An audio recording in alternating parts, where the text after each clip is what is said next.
महाराष्ट्राच्या इतिहासामध्ये पहिल्यांदा एखादे मंत्री जेलमध्ये आहे आणि तरीही त्यांचा राजीनामा घेतला जात नाही, अशा प्रकारची भयानक परिस्थिती तयार झाली आहे।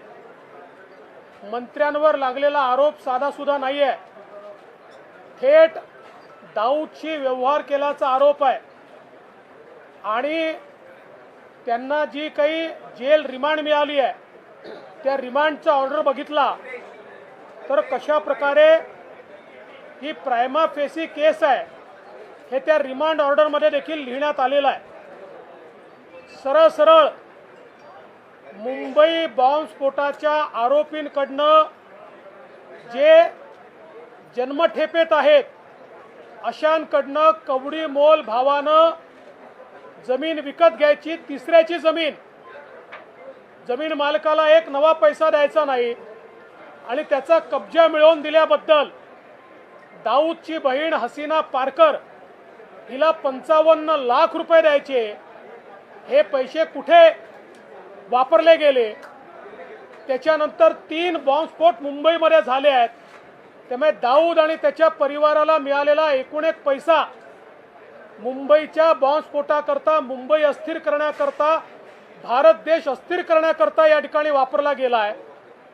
आणि म्हणून हे सगळं प्रकरण उघडकीस आल्यानंतर आणि आता मंत्री जेलमध्ये गेल्यानंतर जर हे सरकार त्याच्या पाठीशी उभं राहत असेल तर हे दाऊद समर्पित सरकार आहे असंच आम्हाला म्हणावं लागेल, दाऊद शरण सरकार आहे असंच आम्हाला म्हणावं लागेल। आणि म्हणून आम्ही या ठिकाणी मागणी लावून धरली आहे की नवाब मलिक यांचा राजीनामा झाला पाहिजे। संजय राठोड जेलमध्ये गेले नव्हते तरी तुम्ही त्यांचा राजीनामा घेतला, नैतिकतेच्या आधारावर घेतला। इथे तर नवाब मलिक थेट जेलमध्ये आहेत आणि गंभीर आरोप आहे। एवढे गंभीर आरोप असताना नेमकं नवाब मलिकांना वाचवण्याचं कारण काय? त्यांच्या मागे नेमके कोण आहेत? कोणाच्या दबावाखाली नवाब मलिक यांना वाचवलं जातं आहे? हे प्रश्न आम्ही विचारणारच आहोत। आणि म्हणून आज राज्यपालांचं अभिभाषण असेल किंवा सभागृह असेल, आम्ही सरकारला जाब विचारलेला आहे। सरकार पळ काढतंय, पण आमचा आग्रह आहे की कुठल्याही परिस्थितीमध्ये नवाब मलिक यांचा राजीनामा झालाच पाहिजे।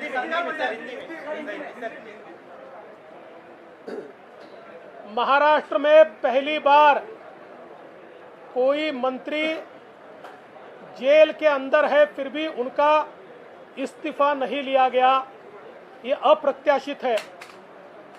वो जेल में गए हैं कोई छोटे मोटे आरोप में नहीं, तो सीधे दाऊद के परिवार के साथ साठगांठ का आरोप है, दाऊद के परिवार से व्यवहार का आरोप है।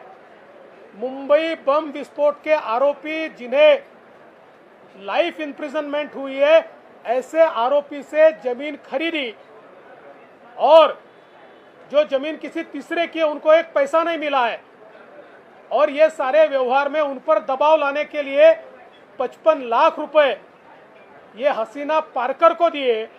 इस प्रकार की सारी चीजें रिमांड एप्लीकेशन में हमने देखी है और ये मामूली बात नहीं है। उनको रिमांड देते हुए जज ने ये प्राइमा फेसी केस है इस प्रकार से अपने रिमांड के जजमेंट में भी लिखा हुआ है और रिमांड अलाउ किया है। ऐसे समय नवाब मलिक इनका इस्तीफा सरकार क्यों नहीं लेना चाहती? ये दाऊद समर्पित सरकार है, ये दाऊद शरण सरकार है। ये सरकार दाऊद के साथ जो रिश्तेदारी रखते हैं उनको बचाने के लिए एक आ रही है, इसीलिए हमने इसका विरोध शुरू किया है और हमारी मांग है कि तुरंत नवाब मलिक इनका इस्तीफा लिया जाना चाहिए। इससे पहले संजय राठौड़ इनके ऊपर आरोप लगे तो उनका इस्तीफा लिया गया, नैतिकता के आधार पर लिया गया। अनिल देशमुख ये जेल में जाने से पहले उनका इस्तीफा लिया गया। और अब कोर्ट ने रिमांड देने के बावजूद भी इस्तीफा नहीं लिया जा रहा है। मुझे ऐसा लगता है कि शायद किसी के दबाव में ये सरकार काम कर रही है। ये किसका दबाव है? दाऊद के आदमी को बचाने के लिए, दाऊद से व्यवहार करने वालों को बचाने के लिए किसका दबाव सरकार के ऊपर है, ये सवाल हम करना चाहते हैं और हमारी मांग है उनका इस्तीफा तुरंत लिया जाना चाहिए।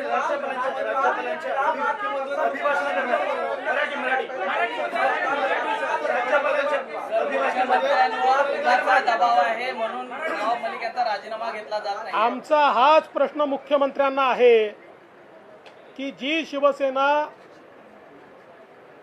दाऊदचं नाव घेतल्यानंतर तो मुंबईचा अपराधी असल्यामुळे आक्रमक होत होती, आज थेट खरेदीचे आरोप लागलेले आहेत, आरोप नाही, त्याची कागदपत्र उपलब्ध आहेत, रिमांड झालेला आहे, दाऊदशी थेट संबंध दिसतोय, कागदोपत्री दिसतोय, सह्या आहेत, फोटो आहेत, या सगळ्या गोष्टी असताना त्यांना मुख्यमंत्री का पाठीशी घालतात? आमचा सवाल आहे, कोणाचा दबाव आहे, कुठल्या दबावाखाली? आणि हे मुंबईचे अपराधी आहेत, बाकी सोडून द्या, या देशाचे अपराधी आहेत की ज्यांनी या देशात बॉम्बस्फोट घडवले आहेत, त्यामुळे त्यांचा राजीनामा घेतलाच पाहिजे।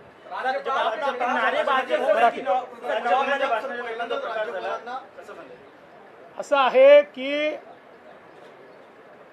राज्यपाल सरकारच्या वतीनं त्या ठिकाणी भाषण करायला आले होते आणि सदस्यांच्या भावना अतिशय तीव्र होत्या की तुम्ही सरकारच्या वतीनं भाषण करताय, पण तेच सरकार जर दाऊद शरण होत असेल तर हे भाषण कशा करता ऐकायचं, हा सदस्यांचा सवाल होता। त्यामुळे सदस्य एवढीच मागणी करत होते की नवाब मलिक यांचा राजीनामा झाला पाहिजे आणि ही मागणी आम्ही लावूनच धरणार है। जब आपके विधायक नारेबाजी कर रहे नवाब मलिक के मुद्दे पर, तब मुख्यमंत्री लगातार चुप थे, एक तरह से बुत बनकर बैठे थे, उस पर आप क्या कहेंगे? मुख्यमंत्री चुप्पी छोड़े, यही तो हमारी मांग है।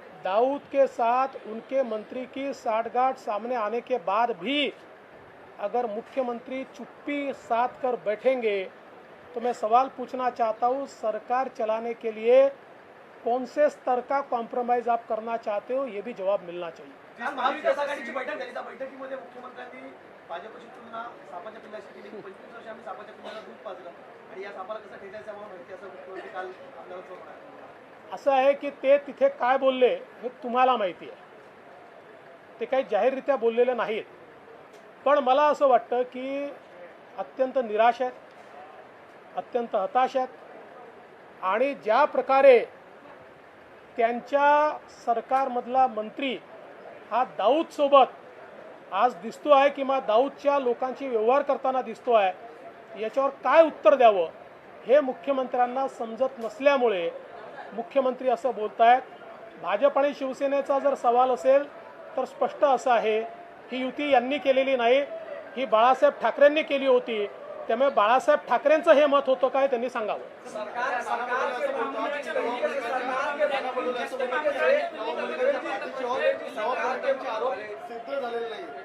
नाना पटोले असंही म्हणू शकतात की आम्ही दाऊदच्या पाठीशी आहोत, त्यांना बोलल्यापासून कोण थांबवू शकतं, पण नवाब मलिकांचा जो काही संबंध दाऊदच्या लोकांशी आलाय, आम्ही त्याला पाठिंबा देऊ शकत नाही। सरकार के मंत्री जिस तरीके से राज्यपाल के खिलाफ सीढ़ियों पर बैठकर प्रदर्शन कर रहे हैं और राज्यपाल को कह रहे हैं संविधान का अपमान किया है। देखिए, सच तो ये है कि राज्यपाल जिस समय राष्ट्रगान की शुरुआत करना चाहते थे तभी यही लोग नारेबाजी कर रहे थे। 3 बार राज्यपाल जी ने उनको रिक्वेस्ट की कि मैं राष्ट्रगान करना चाहता हूँ, तभी ये लोग नारेबाजी उस समय कर रहे थे। तो मुझे ऐसा लगता है कि एक प्रकार से राज्यपाल का अपमान करना ये इस आघाड़ी सरकार ने तय करके रखा।